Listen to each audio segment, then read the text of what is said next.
All right, so before we actually deal with death, I realize we need to utilize our team interface and also create a very rudimentary enemy. So we're not going into AI yet, but we can, using our character base, hopefully you've made an enemy character base, just create a child blueprint. My example will be my cultist character, and just add in, as you would, the sprites. And then in the example, in one of my previous videos, I created a animation source that can be adopted by any simple animation set. So that's what I'm running for the animation instance. And that way we can just have a drag and drop little character into the world that don't actually function yet, but they will just exist, and we can apply damage to them. So with the actual application of damage, we need to go into our projectile base, application of damage based off of teams.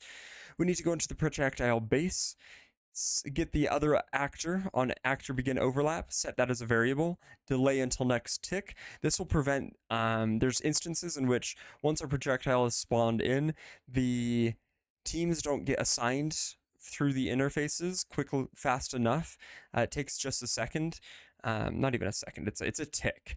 And so if you shoot something that's too close to you within that single tick, it won't properly function all the team logic. So we'll just do that for now. We need to get gameplay tags, the target being our overlapped actor. So this is whoever the projectile overlaps, and we're going to check has tag. The tag will be a select with an index using another has tag of our projectile's gameplay tag container. So we're checking if the gameplay tag container has the tag of team players. So if a player shot the projectile and that is true, then what we care about is team enemies. We're checking if this overlapped actor is an enemy. If this gameplay tag container has team enemies because it was shot by an enemy, this would be false because we are wanting to look for team players. Now this isn't perfect yet, but it will be improved later. All right, so overlapped actor, we care about it if it's an enemy, if we're a player, and we care about if the overlapped actor is a player, it needs to have a projectile hitting it that is an enemy for this branch to continue. Now, what the branch is going to do is immediately destroy actor, the actor being the projectile. Actually, let's reorganize this. I don't like this. We should apply damage and then destroy actor. Okay, so overlapped actor, we will get component by class, the component being the health component, apply 100 damage, and then destroy the actor being self, so it will destroy the projectile.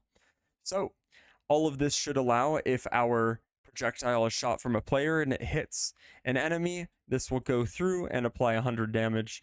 If the enemy shoots us, it will give us 100 damage, and we can do a quick little print just to indicate that something is being done for us real quick.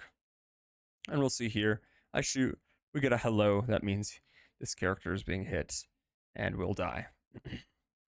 And then also I have a quick bind, I can shoot, and we see despite the enemy hitting another enemy, we don't get that hello because they are on the same team. But if I walk into it, it will hit me and apply damage and destroy the projectile. Hits me enough, I will die. Perfect. So that will be it for this video. The next one will cover actual death. That requires a few different actors, and I have to finish ironing out some spectator stuff. As we saw there in the end, I don't have the cameras properly function. Based off of the character dying, it will just completely destroy the character and camera too. So we need to fix that. Feel free to ask questions as always. Bye.